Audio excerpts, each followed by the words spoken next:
Hello friends, welcome to our YouTube channel. आज हम economics state का 2021 में जो पेपर हुआ था उसको सॉल्व करेंगे। तो आइए देखते हैं।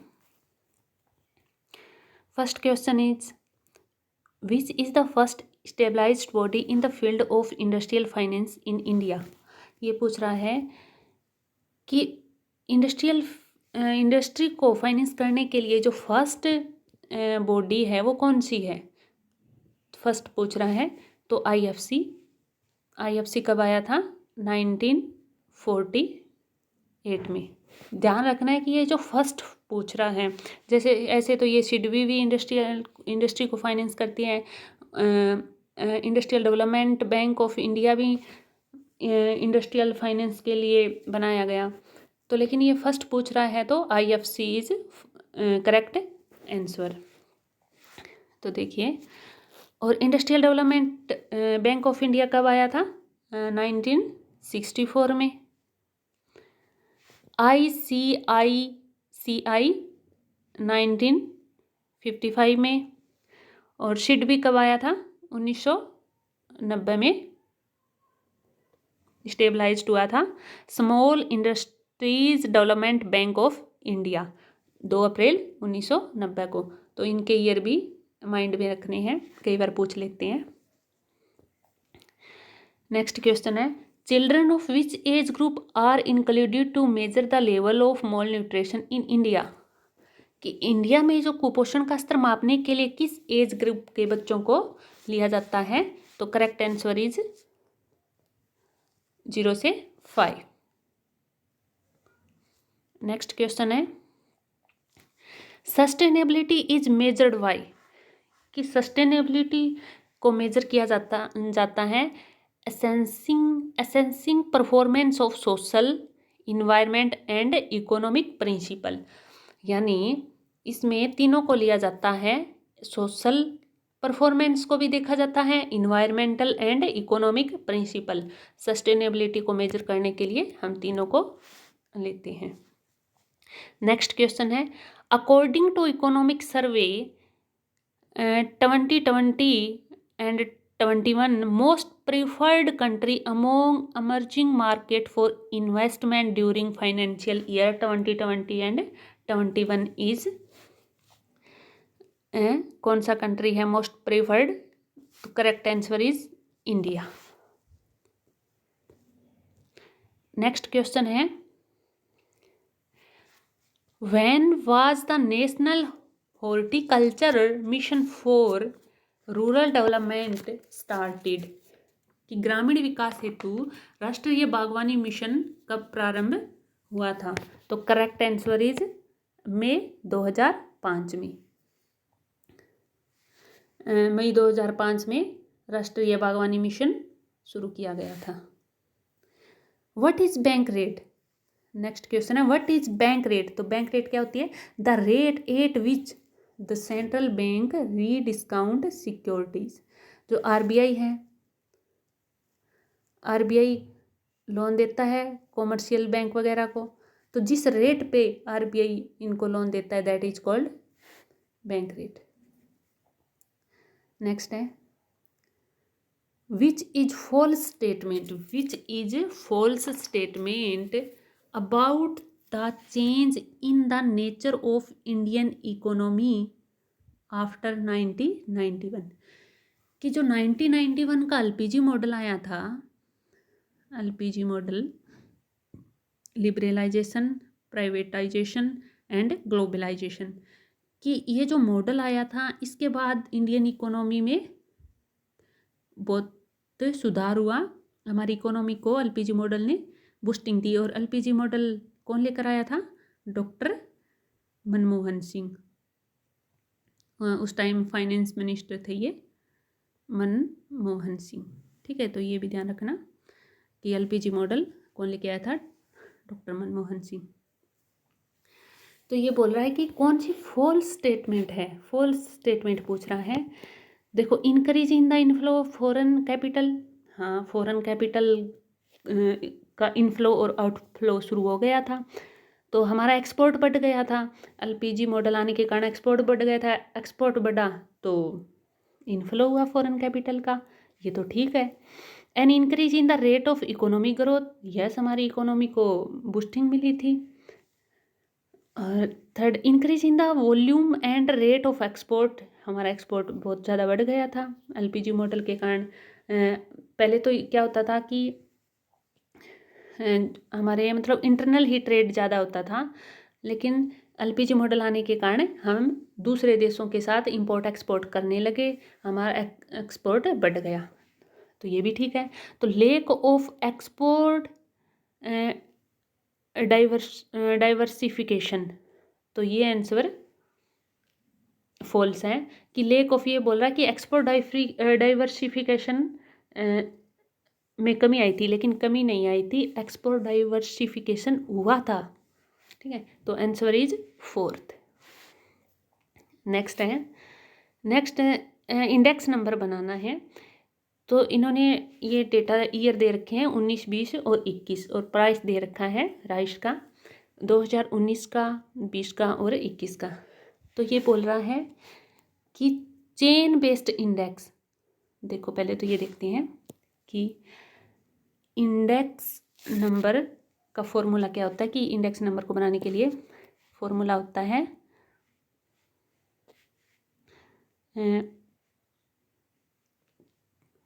Current year price divide base year price multiply 100 होता है, ठीक है। लेकिन अगर बेस ईयर का पूछता, तो ये ध्यान रखना है कि अगर बेस ईयर का पूछता तो हमारा करंट ईयर प्राइस कितना है 65, बेस ईयर हम 19 को मान के चलते तो 55 मल्टीप्लाई 100। अगर बेस ईयर का पूछता तो हमारा आंसर होता सेकंड, बट ये क्या पूछ रहा है, ये पूछ रहा है कि चेन बेस्ड में क्या लेंगे हम, जो हमारा करंट ईयर है उसके जस्ट पहले वाला बेस ईयर मान के चलेंगे। तो current year 65, base year 60 multiply 100, तो आंसर विल बी फर्स्ट। इसका इंडेक्स नंबर का फॉर्मूला याद रखना है। फॉर्मूला क्या है, current year price divide base year price multiply 100। Okay, देखो नेक्स्ट है, व्हेन वाज एनएसएसओ स्टेबलाइज्ड। तो पहले तो ये देखो कि एनएसएसओ की फुल फॉर्म क्या है। एनएसएसओ है नेशनल सैंपल सर्वे ऑफिस, ठीक है। तो एनएसएसओ कब, व्हेन वाज एनएसएसओ स्टेबलाइज्ड, तो करेक्ट आंसर इज 1950 में एनएसएसओ स्टेबलाइज्ड हुआ था। एक क्वेश्चन पूछ लेता है, बहुत बार आता है कि सीएसओ कब बना था 1951 में, और इसका हेड ऑफिस कहाँ है न्यू दिल्ली में, और एनएसएसओ का दिल्ली में है। और जो सीएसओ है जो हमारे नेशनल इनकम से रिलेटेड डेटा है वो कलेक्ट करता है। तो कई बार ये भी क्वेश्चन पूछ लेता है कि नेशनल इनकम से रिलेटेड डेटा कौन कलेक्ट करता है, तो सीएसओ, ठीक है। तो ये ध्यान में रखना है, सीएसओ 1951 में स्टेबलाइज्ड हुआ था, एनएसएसओ 1950 में हुआ था। What would we who is credited with implementing the rolling plan in India. कि रोलिंग प्लान को भारत में लागू करने का क्रेडिट किसको जाता है। देखो एक क्वेश्चन तो होता है, जब भी रोलिंग प्लान का क्वेश्चन देखते हैं हमारे माइंड में एक नाम आता है गुरनाल मेडल का। तो ये ध्यान रखना है, कंफ्यूज नहीं होना है कि इसने बोला है इम्प्लीमेंट किसने किया, इसने ये नहीं पूछा कि रोलिंग प्लान का कंसेप्ट किसने दिया। अगर ये पूछता कि रोलिंग प्लान का कंसेप्ट किसने दिया तो हमारा करेक्ट आंसर होता गुरनाल मेडाल। पर ये क्या पूछ रहा है कि रोलिंग प्लान का कंसेप्ट इम्प्लीमेंट किसने किया, तो इम्प्लीमेंट किया था DT लक्कड़वाला ने। और रोलिंग प्लान का टाइम पीरियड क्या था? 1978 to 80। तो ये टाइम पीरियड भी पूछ लेता है कई बार रोलिंग प्लान का। रोलिंग प्लान इम्प्लीमेंट किया था लक्कड़वाला ने और कंसेप्ट दिया था गुरनाल मेडाल ने। ठीक है, नेक्स्ट है what would be the isoquant curve in the case of perfectly complementary factors. कि परफेक्टली कॉम्प्लीमेंट्री फैक्टर्स में आइसोक्वांट कर्व की शेप क्या होगी? तो ये एल शेप का होएगा। ठीक है, एल शेप। तो करेक्ट आंसर इज फर्स्ट। देखो नेक्स्ट है which index number is called ideal index number. ये पूछ रहा है कि कौन सा आइडियल इंडेक्स नंबर है। तो जो फिशर इंडेक्स नंबर है वो आइडियल इंडेक्स नंबर है। क्यों है? क्योंकि जो फिशर इंडेक्स नंबर है वो टाइम रिवर्सल टेस्ट और फैक्टर रिवर्सल टेस्ट दोनों को सेटिस्फाई करता है, इसलिए answer is Fisher index number. Elasticity of demand for goods on which a very small part of income is spend. कि हमारी इनकम का बहुत स्मॉल मतलब बहुत कम इनकम स्पेंड की जाती है किसी गुड्स पे, तो उस गुड्स को क्या कहेंगे कि वेरी इलास्टिक है, इलास्टिक है, अनइलास्टिक है या फुली इलास्टिक है। तो हमारी इनकम का बहुत कम पार्ट उस पर अगर गुड्स को खरीदने में हम स्पेंड कर रहे हैं तो दैट इज कॉल्ड अनइलास्टिक या इन इलास्टिक। ठीक है, तो आंसर इज थर्ड। नेक्स्ट है which cost will always decrease as the production of the firm increase in the short run. देखो एक तो ये शॉर्ट रन की बात कर रहा है। ठीक है, एक पूछ रहा है कि which cost will always decrease, कि ऑलवेज डिक्रीज होगी as the production of the firm increase in the short run. तो AFC cost average fixed cost है ना, वो हमेशा ही डिक्रीज होएगी इन द शॉर्ट रन। देखो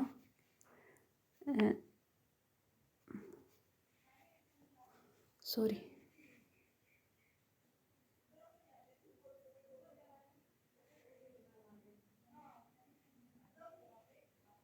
AFC average fixed cost also called rectangle hyperbola. तो कई बार ये क्वेश्चन भी आता है कि रेक्टेंगल हाइपरबोला किसको कहेंगे? तो AFC को। और इसमें कई बार एक बार ये भी क्वेश्चन पूछा हुआ है, एक बार तो नहीं 2-3 बार पूछा हुआ है कि एवरेज फिक्स्ड कॉस्ट या रेक्टेंगल हाइपरबोला में इलास्टिसिटी क्या होती है? तो इलास्टिसिटी हमेशा ही इक्वल टू 1 होती है। ठीक है, तो इसका आंसर क्या है? Which cost will always decrease the production of the firm increase in the short run. तो AFC।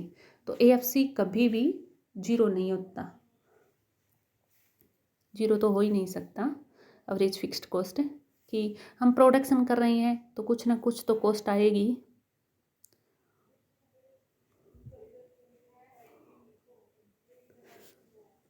नेक्स्ट क्वेश्चन है Karl Pearson coefficient of correlation is independent from. ये पूछ रहा है कि जो कार्ल पियर्सन का कोफिशिएंट ऑफ कोरिलेशन है वो इंडिपेंडेंट है। तो करेक्ट आंसर है the change in both origin and scale. और अगर क्वेश्चन पूछे कि रिग्रेशन कोफिशिएंट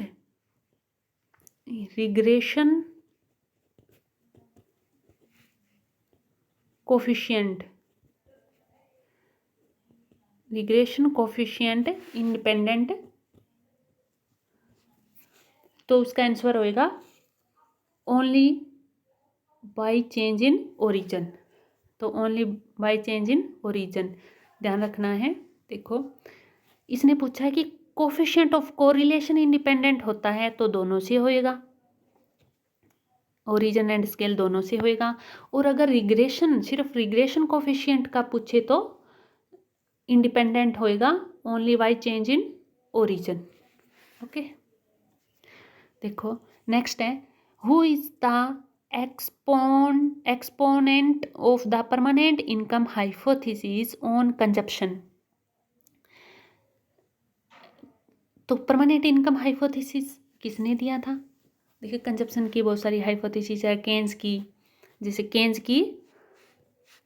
की absolute income hypothesis, absolute income hypothesis, Duesenberry की relative income hypothesis, relative income hypothesis, Franco Modigliani की लाइफ साइकिल हाइपोथेसिस।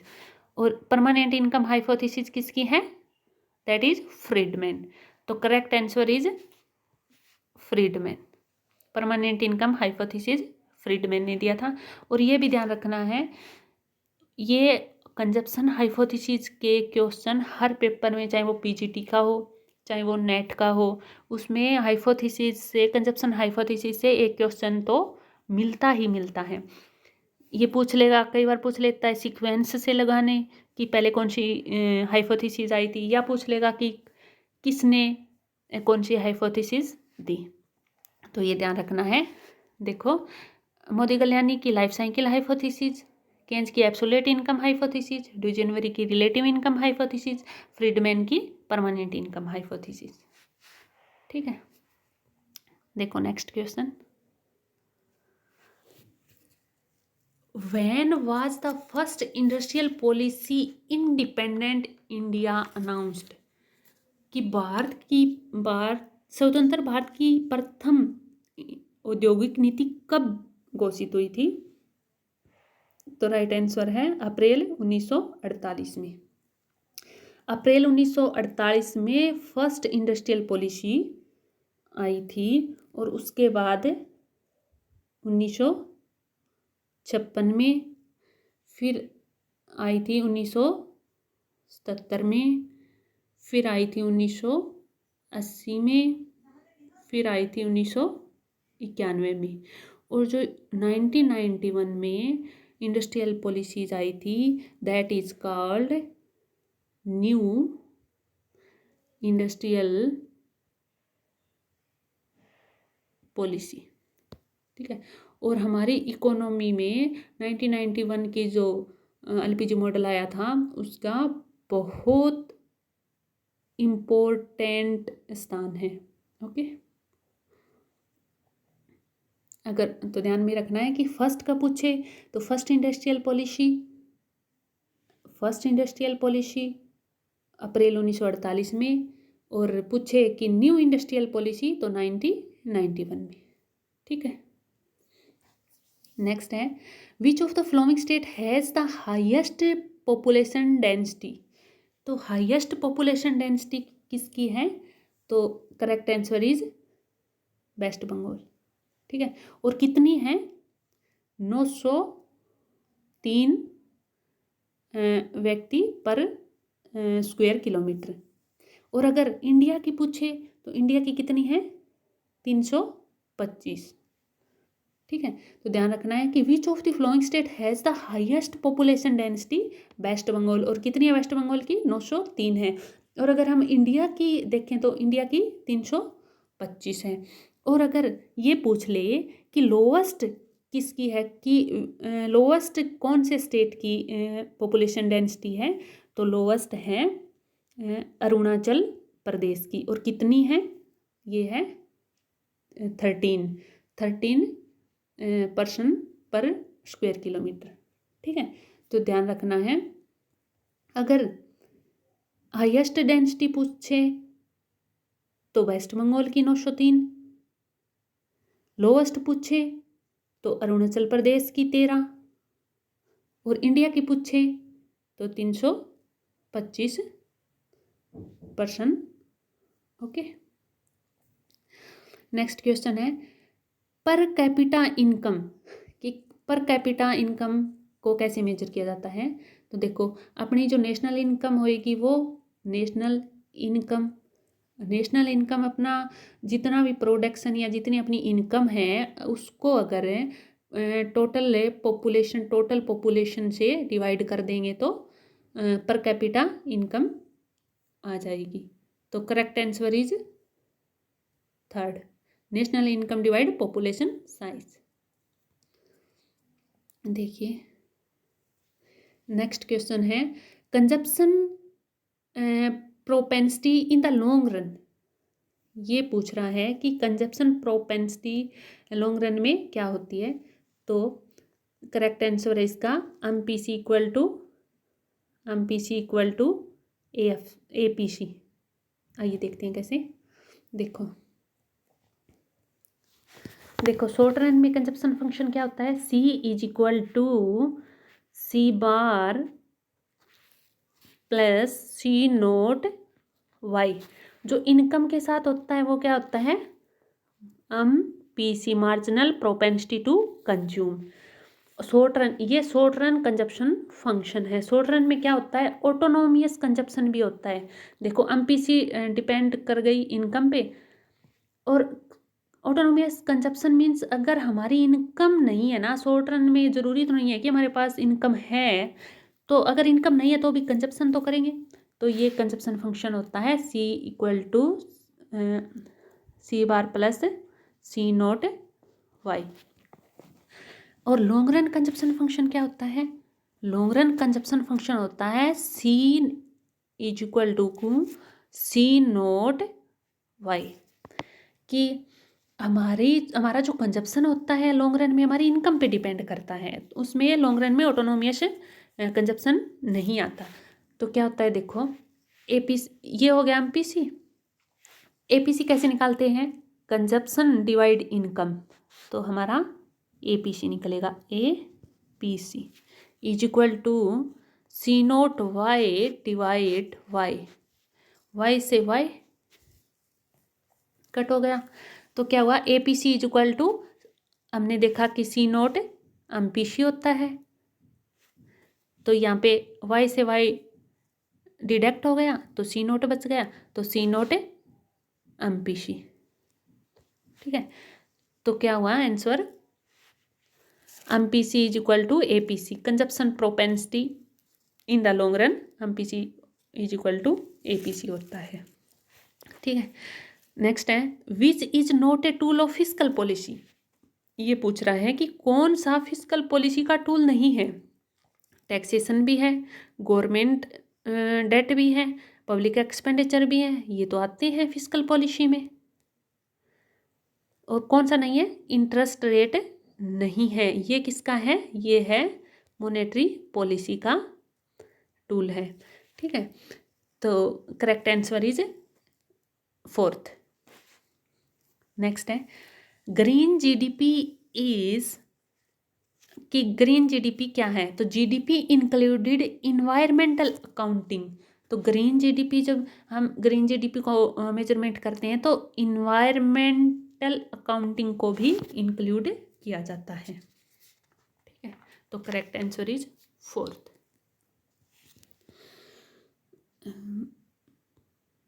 नेक्स्ट है if n is equal to 10, sigma x is equal to 80, sigma x square is equal to 1000, then standard deviation will be. देखो इसने standard deviation पूछा है कि standard deviation क्या होएगा। तो स्टैंडर्ड डेविएशन का फॉर्मूला होता है, स्टैंडर्ड डेविएशन का फॉर्मूला होता है, फॉर्मूला माइंड में रखना है, sigma x2 divide n minus sigma x1 divide n bracket square. देखो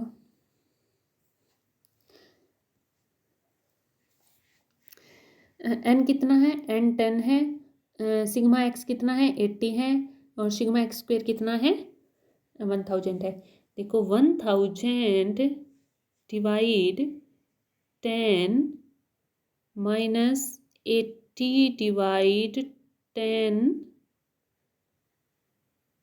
का स्क्वायर और टोटल का अंडर रूट।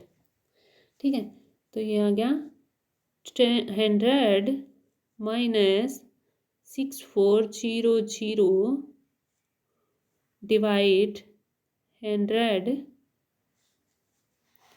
देखो 100 माइनस 64 अंडर रूट, और 100 में से 64 गए 36, और 36 का अंडर रूट 6, तो आंसर इज 6।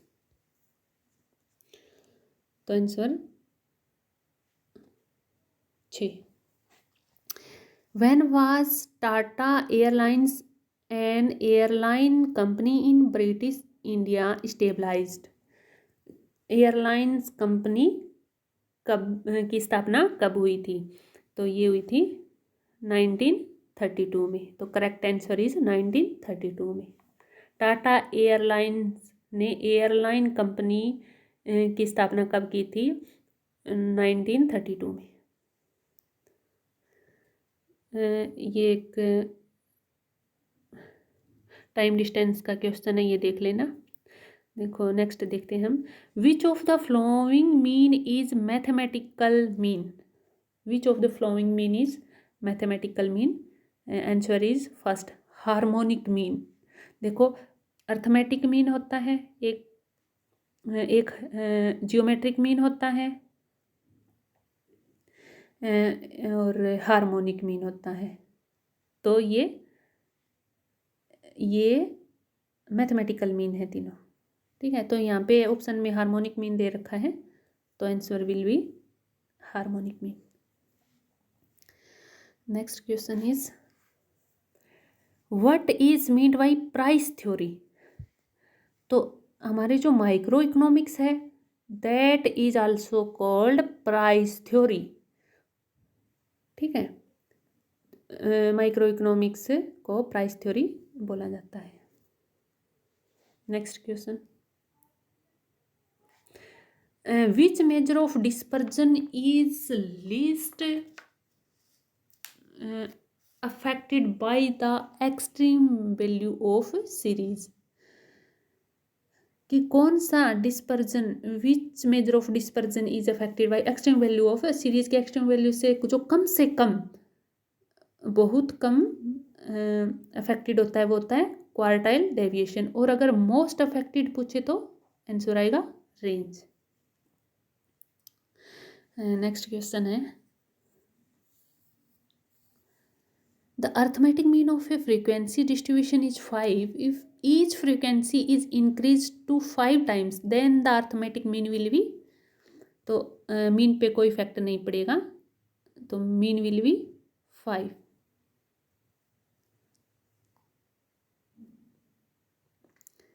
नेक्स्ट है central problem in a market economy are solved bye.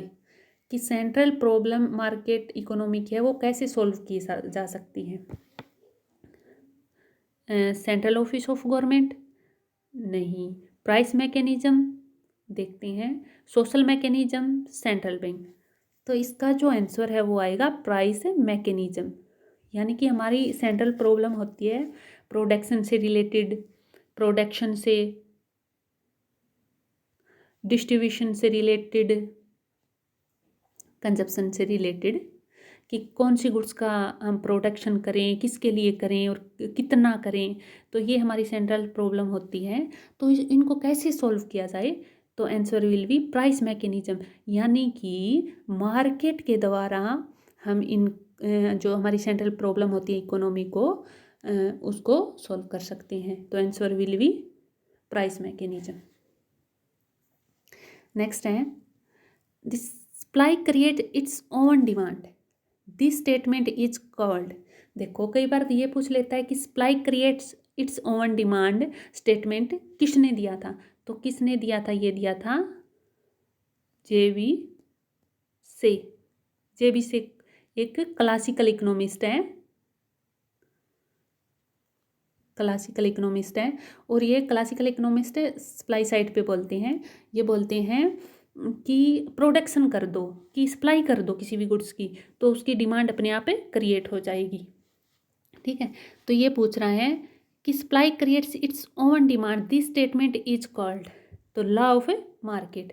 तो answer will be law of market. किसने दिया था? जेवीसी ने दिया था। जेवीसी एक क्लासिकल इकोनॉमिस्ट है, और क्लासिकल इकोनॉमिस्ट सप्लाई साइड पे बोलते हैं कि सप्लाई कर दो, किसी भी गुड्स की सप्लाई कर दो, डिमांड अपने आप क्रिएट हो जाएगी। Next question is United nation HPI stand for. तो HPI किसके लिए यूज किया गया है यूएनए में? तो human poverty index, answer is human poverty index. कब आया था? 1997 में। और अब HPI को मर्ज कर दिया गया है मल्टी डायमेंशन पॉवर्टी इंडेक्स 2010 में। ठीक है, तो ये ध्यान रखना है।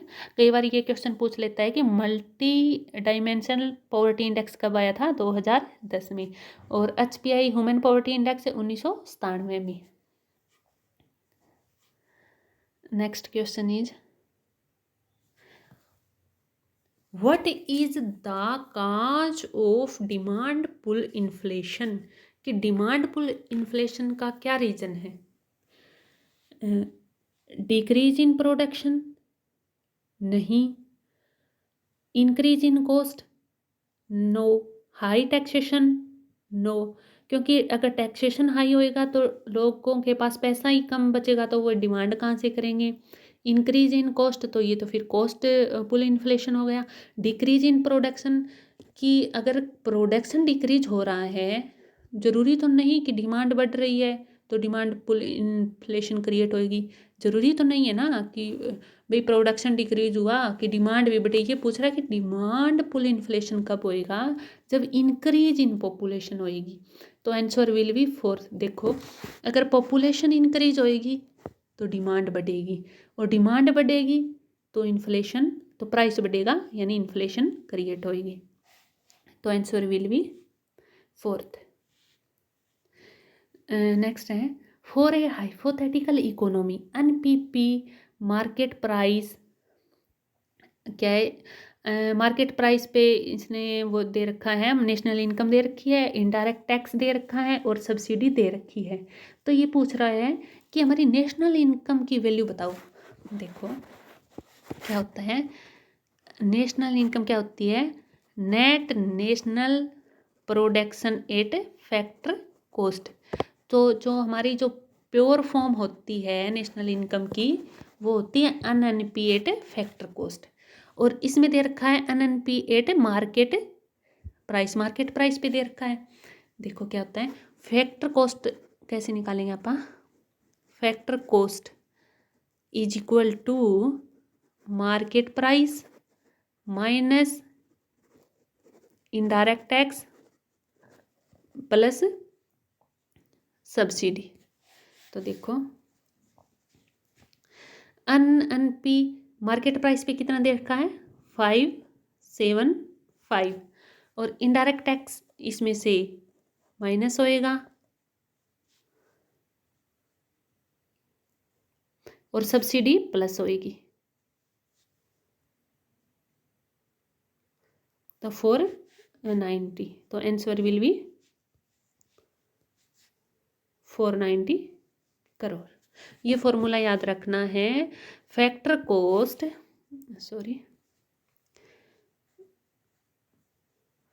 Factor cost is equal to market price minus indirect tax plus subsidy.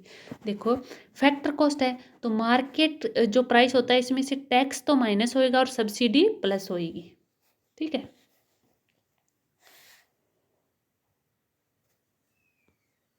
तो आंसर इसका है 490 करोड़। नेक्स्ट क्वेश्चन है the agriculture crop year in India, agriculture crop year in India is, तो from July to June.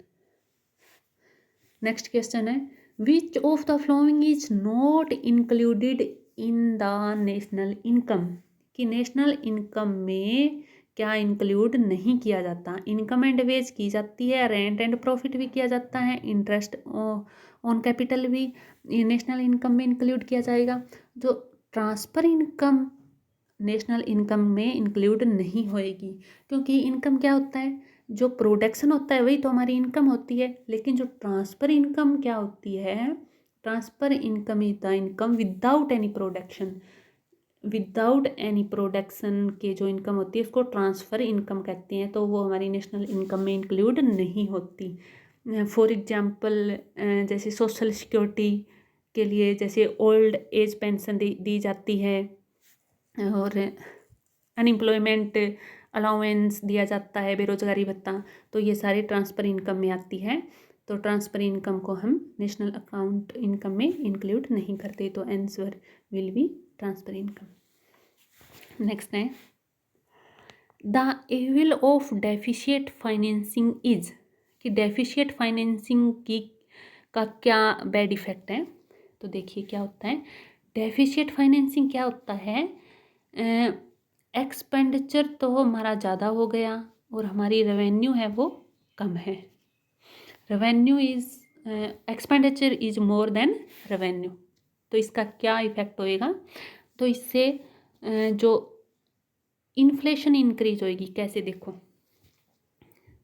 Expenditure ज़्यादा हुआ, expenditure ज़्यादा हुआ, लोगों के हाथों में पैसा आएगा तो डिमांड ज़्यादा होएगी, डिमांड ज़्यादा होएगी तो इन्फ्लेशन क्रिएट होएगी इकोनॉमी में। तो इसकी क्या डेफिशिएट फाइनेंसिंग का क्या साइड इफेक्ट या क्या नेगेटिव इफेक्ट है, तो boost inflation is correct answer. देखिए नेक्स्ट क्या है, विच इज रोंग, जो इन्होंने ऑप्शन दे रखे हैं 4, इसमें से ये पूछ रखा है कि कौन सा रोंग है। देखो मल्टीप्लायर क्या होता है, multiplier K is equal to 1 minus C naught, और सी नोट क्या है, मार्जिनल प्रोपेंसिटी टू कंज्यूम होता है। ठीक है, तो सेकंड तो ठीक है, और थर्ड देखते हैं, एमपीएस क्या होता है, MPS is equal to 1 minus C naught, तो एक ही बात हुई ना, चाहे तो मैं 1 माइनस सी नोट कर दूँ, या फिर मैं 1 डिवाइड एमपीएस कर दूँ, सेम ही है ना, एमपीसी कर दूँ या एमपीसी, चाहे तो मल्टीप्लायर को ऐसे लिख दूँ चाहे ऐसे लिख दूँ, एक ही बात है ना। तो देखो ये भी ठीक है, ये भी ठीक है, और ये फर्स्ट देखते हैं कि मल्टीप्लायर क्या होता है, इन्वेस्टमेंट मल्टीप्लायर, कि इन्वेस्टमेंट में चेंज होने से इनकम में कितना चेंज हुआ, दैट इज इन्वेस्टमेंट मल्टीप्लायर, तो ये भी ठीक है। तो विच इज रोंग, तो रोंग क्या है, फोर्थ, जो हमारा फोर्थ है वो आंसर होगा। ठीक है, मल्टीप्लायर का इन्वेस्टमेंट मल्टीप्लायर का फॉर्मूला याद रखना है, 1 माइनस 1 डिवाइड 1 माइनस एमपीसी। ठीक है, फिर अगर ये आपके माइंड में होएगा तो चारों ऑप्शन आप अच्छे से सॉल्व कर सकते हो। देखो next, why is the production possibility curve concave to the origin, कि प्रोडक्शन पॉसिबिलिटी कर्व कनकेव क्यों होता है ओरिजिन की तरफ। देखो कैसे होती है इसकी शेप, पीपीसी कनकेव होता है, क्यों होता है, because of law of increasing cost, तो answer will be law of increasing cost. और लॉ ऑफ इंक्रीजिंग कॉस्ट क्यों होती है, क्योंकि बिकॉज रिसोर्सेज है वो लिमिटेड है, एंड और not equally efficient in the production of both goods, कि जब हम दो गुड्स का प्रोडक्शन कर रहे हैं तो दोनों की इक्वली एफिशिएंट नहीं है, दोनों गुड्स का प्रोडक्शन करने में, और लिमिटेड है, इसलिए इंक्रीजिंग कॉस्ट आती है। तो प्रोडक्शन में इंक्रीजिंग कॉस्ट आती है, इसलिए कनकेव टू द ओरिजिन होता है हमारा पीपीसी। सॉरी, देखो नेक्स्ट है, what will be the shape of demand curve for substitute goods. कि कोई सब्सटीट्यूट गुड्स हैं उसके लिए डिमांड कर्व क्या होएगा। देखो सब्सटीट्यूट्स गुड्स होती हैं कि अगर हमारी मान लो कि एक गुड्स है, उसका प्राइस बढ़ रहा है, तो हम क्या करेंगे कि उसका सब्सटीट्यूट ढूंढेंगे कि हमारा इतना प्राइस बढ़ गया, तो इससे अच्छा है कि हम इसकी जगह दूसरी कोई गुड्स को यूज कर लेते हैं। तो सब्सटीट्यूट गुड्स होती है वो, अगर एक का प्राइस बढ़ गया तो दूसरे गुड्स की डिमांड बढ़ जाती है, तो ये पॉजिटिव रिलेशन होता है। जैसे P1 और X2, अगर P1 का प्राइस बढ़ रहा है तो X2 की डिमांड बढ़ जाएगी। तो ये पॉजिटिव स्लोप्ड या पॉजिटिव शेप का होएगा। तो answer will be positive sloped. Substitute goods का डिमांड करो पॉजिटिव स्लोप्ड होता है। नेक्स्ट है, the secondary quartile is equal to. The secondary quartile होता है वो इक्वल होता है मीडियन के। नेक्स्ट है, which is not a field of micro economics. कि माइक्रो इकोनॉमिक्स का फील्ड नहीं है। देखो कमोडिटी प्राइसिंग थ्योरी हमने पीछे पढ़ी थी, pricing theory is also called micro economics, तो ये तो है माइक्रो का। फैक्टर प्राइसिंग भी है, थ्योरी ऑफ इकोनॉमिक वेलफेयर भी माइक्रो में आती है। तो which is not a field of micro economics, तो theory of income and employment is not a field of micro economics. हमारा आंसर होएगा फर्स्ट। और ये किसका है, ये है मैक्रो में आती हैं, ये मैक्रो का फील्ड है। तो ये ध्यान रखना है, कई बार माइक्रो का पूछ लेगा, कई बार मैक्रो का पूछ लेगा, तो हमें पता होना चाहिए कि कौन से फील्ड माइक्रो के अंदर में आते हैं, कौन से मैक्रो में आते हैं। तो जो theory of income and employment is the concept of macro economics. और कमोडिटी प्राइसिंग या pricing theory, factor pricing, theory of economic welfare, ये तीनों माइक्रो के हैं। तो हमारा आंसर होगा फर्स्ट। देखो नेक्स्ट देखते हैं, क्या where was the Indian Statistical Institute stabilised by PC Mahalanobis. कि पीसी महालनोबिस ने इंडियन स्टैटिस्टिकल इंस्टीट्यूट कहाँ स्टेबलाइज किया था, तो आंसर इज कोलकाता। ठीक है, कोलकाता में इन्होंने इसका ऑफिस स्टेबलाइज्ड किया था। और एक क्वेश्चन ये भी आता है कि who is the father of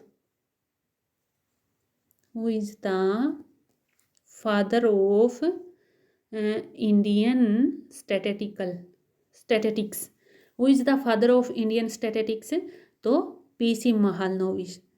अगर इंडियन स्टैटिस्टिक्स के फादर के बारे में पूछे तो वो महालनोबिस है, और इन्होंने इसका जो हेड जो इंस्टीट्यूट स्थापित किया था वो किया था कोलकाता में। ठीक है, और नेक्स्ट क्वेश्चन है, the period of planning holiday का पीरियड है 1966 to 69। नेक्स्ट है, for which goods income elasticity of demand is greater than 1। कि कौन सी गुड्स के लिए इनकम इलास्टिसिटी ग्रेटर देन 1 होएगी, तो जो लग्जरी गुड्स हैं उसके लिए इनकम इलास्टिसिटी ग्रेटर देन 1 होएगी।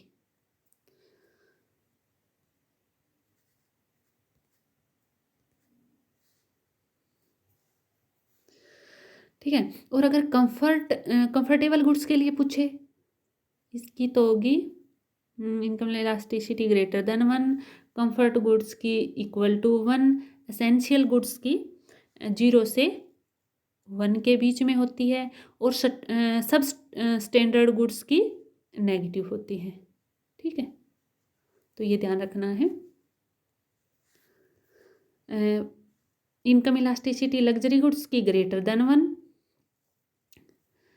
कंफर्टेबल गुड्स की इक्वल टू 1, एसेंशियल गुड्स की 0 से 1 और सब स्टैंडर्ड गुड्स की 0 नेगेटिव होती है। ठीक है, नेक्स्ट क्वेश्चन है which is the major source of electricity in India.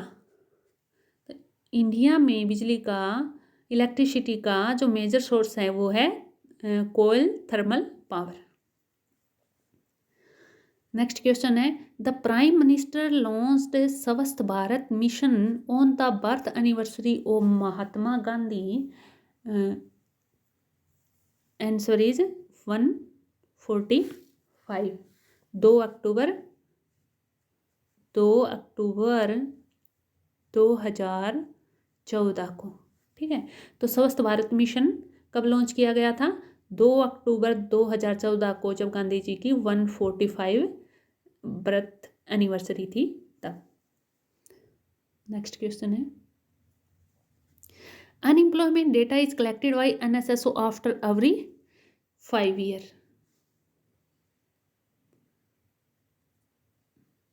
Next question है क्या है रिलेटिव पॉवर्टी इज, कि सापेक्ष रिलेटिव पॉवर्टी क्या होती है? तो रिलेटिव पॉवर्टी में आएगा disparity between different economic classes, कि डिफरेंट इकोनॉमिक क्लासेस। देखो इजी वे से समझते हैं इसको। रिलेटिव पॉवर्टी क्या होती है? ये ए है, ये बी है। अगर इन दोनों का कंपैरिजन करें कि कौन गरीब है, किसके पास कम पैसा है, किसके पास ज़्यादा है, कम पैसे वाला ये इससे रिलेटिवली पुअर हो जाएगा। मान लो कि ये थोड़ा रिच है, इसके पास थोड़े ज़्यादा पैसे हैं, बी के पास थोड़े कम है। तो अगर इसको रिलेट करें तो B is poor, relatively poor to A. ठीक है, तो आंसर हमारा क्या होएगा? रिलेटिव पॉवर्टी है डिस्पैरिटी बिटवीन डिफरेंट क्लासेस। ठीक है, और अगर देखो एक होती है रिलेटिव पॉवर्टी का तो देख लिया हमने कि कंपैरिजन कर लिया दो के बीच में या जितनी भी क्लासेज है उनके बीच में। ठीक है, और इसमें क्या होता है एक होती है एब्सोल्यूट पॉवर्टी। एब्सोल्यूट पॉवर्टी क्या होती है? Below poverty line status. कि मान लो कि गवर्नमेंट ने बोल दिया, फॉर एग्जांपल बोल दिया कि भाई 30 रुपये मिनिमम इनकम होनी चाहिए। अगर 30 से नीचे अगर किसी की आती है तो वो बिलो पॉवर्टी लाइन में आ जाते हैं, तो वो होती है एब्सोल्यूट पॉवर्टी। ठीक है, तो ये माइंड में रखना है कि रिलेटिव पॉवर्टी क्या होती है और एब्सोल्यूट पॉवर्टी क्या होती है। नेक्स्ट क्वेश्चन है quantity theory of money is. तो quantity theory of money is a statics theory, एक स्टैटिक्स थ्योरी है। देखो कैसे? Quantity theory of money Irving Fisher ने दिया था, जो एक क्लासिकल इकोनॉमिस्ट था। देखो इसका फॉर्मूला होता है एम वी पी टी। ठीक है, अब ये पूछें कि इसको स्टैटिक्स थ्योरी क्यों कहते हैं, इसको डायनेमिक थ्योरी क्यों नहीं कहते? तो इसका आंसर ये होएगा कि इसमें जो वेलोसिटी और ट्रांजैक्शन है इसको कांस्टेंट माना गया है, वी और टी को कांस्टेंट माना गया है, इसलिए इसको स्टैटिक्स थ्योरी कहते हैं। तो answer will be static theory. Next question है according to Keynesian investors would prefer to hold currency over bonds if they expect that. तो answer is interest rate will decrease. इसमें थोड़ा सा डाउट है तो ये आप देख लेना। नेक्स्ट देखते हैं what is the data of national income in India is called. तो स्वतंत्र भारत में राष्ट्रीय आय के जो डेटा है उनको क्या कहा जाता है? National accounts statistics. What is the data of national income in India called national accounts statistics is correct answer. Next है which is not a secondary function of money. देखो सेकेंडरी फंक्शन कौन सा नहीं है, तो मतलब प्राइमरी फंक्शन के बारे में पूछ रहा है। तो standard of deferred payment secondary function है, स्टोर ऑफ वैल्यू भी सेकेंडरी फंक्शन है, ट्रांसफर ऑफ वैल्यू भी सेकेंडरी फंक्शन है। तो answer will B medium of exchange. देखो क्या होता है, what is money, money the medium of exchange. ठीक है, तो जो फर्स्ट फंक्शन प्राइमरी फंक्शन है वो है मीडियम ऑफ एक्सचेंज और ये सारे सेकेंडरी है। तो answer is correct answer is fourth. Next है, what was the result of British policy towards, what was the result of British policy towards Indian industries. तो इंडियन इंडस्ट्री जो British rules थे तो उसके कारण हमारे औद्योगिकरण डी इंडस्ट्रियलाइजेशन हुआ कि जो हमारे बहुत से इंडस्ट्री जो स्मॉल इंडस्ट्री वो तो कोलैप्स ही हो गई थी, क्योंकि इनकी ब्रिटिश जो पॉलिसी थी वो बहुत ही ख़राब थी। उसका इतना नेगेटिव इफेक्ट पड़ा हमारी जो इंडस्ट्री पे कि बहुत सारे उद्योग धंधे तो बंद हो गए थे, तो इसके कारण भी औद्योगिकरण हुआ। नेक्स्ट है, for the working of law of diminishing marginal utility it is necessary, क्या है, for the working of law of diminishing marginal utility it is necessary that total utility grow at a decreasing rate. हाँ जी, देखो diminishing marginal utility का rule क्या कहता है कि जैसे जैसे हम किसी गुड्स का कंजप्शन करते जाते हैं हमारी टोटल यूटिलिटी तो इंक्रीज होएगी लेकिन मार्जिनल यूटिलिटी डिक्रीज होती जाएगी। ठीक है, जैसे जैसे हम किसी गुड्स को ज़्यादा यूज करते जाएंगे उसकी मार्जिनल यूटिलिटी डिक्रीज होती जाएगी, लेकिन टोटल तो बढ़ेगी ना। तो total utility grow at a decreasing rate, तो डिक्रीजिंग रेट से टोटल यूटिलिटी ग्रो होती है।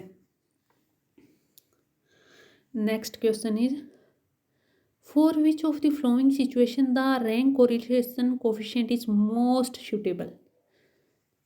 तो इसका आंसर है ब्यूटी कॉन्टेस्ट। नेक्स्ट है, when the total production is maximum then the marginal production will B.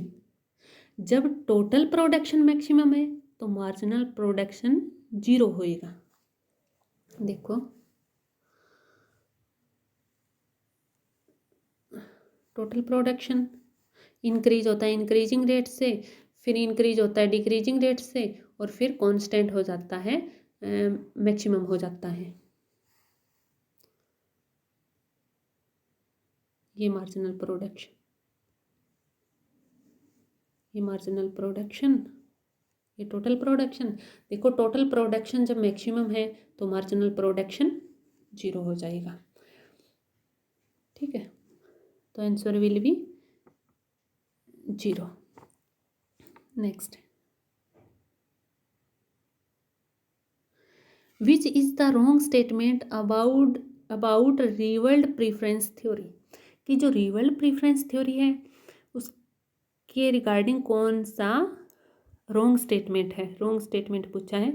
रिवर्ल्ड preference theory Samuelson ने दिया था 1948 में, और 1948 में क्या हुआ था, हमारी industrial policy, first industrial policy भी आई थी और आईएफसी की स्थापना भी 1948 में हुई थी। तो ये माइंड में रखना है। तो सैमुअल्सन ने दिया था ये कंसेप्ट 1948 में, और ये इसको क्या कहते हैं कि third root of the logical theory of demand.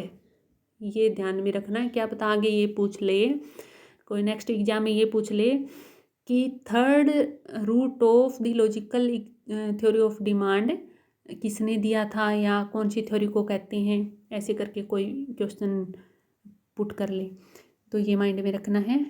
तो फर्स्ट भी ठीक है, सेकंड भी ठीक है। It is related to weak ordering, it is related to strong ordering. तो जो सैमुअल्सन का जो मॉडल है वो स्ट्रॉन्ग ऑर्डरिंग पे बेस्ड है। तो answer will B third, third answer होएगा। थर्ड आंसर क्यों होएगा, क्योंकि हमने ये देखो सैमुअल्सन की थ्योरी में हमने पढ़ा, एक तो ये third root logical theory of demand है कहलाता है, ये हमें एक नया कंसेप्ट पता चला है, हमें नई बात पता चली है रिवर्ल्ड प्रीफरेंस थ्योरी के बारे में। तो it is propounded bye Samuelson 1948, ये भी ठीक है। और ये स्ट्रॉन्ग ऑर्डरिंग पे बेस्ड है, ये भी ठीक है। तो इसका आंसर होएगा it is related to weak ordering. तो वीक ऑर्डरिंग पे जो थ्योरी दी थी वो दी थी हिग्स ने। जो हिग्स की थ्योरी है वो वीक ऑर्डरिंग पे बेस्ड है, ठीक है। तो ये ध्यान रखना है। What will be the geometric mean of the flowing numbers? 2 0 3 6।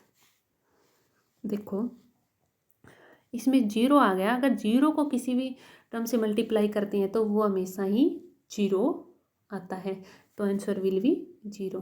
तो इस सीरीज का जो जियोमेट्रिक मीन होगा वो जीरो होगा। नेक्स्ट है, what is the planning curve of A firm called?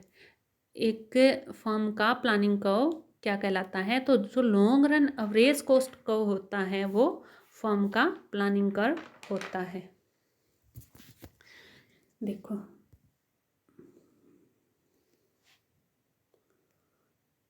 LAC average cost curve, output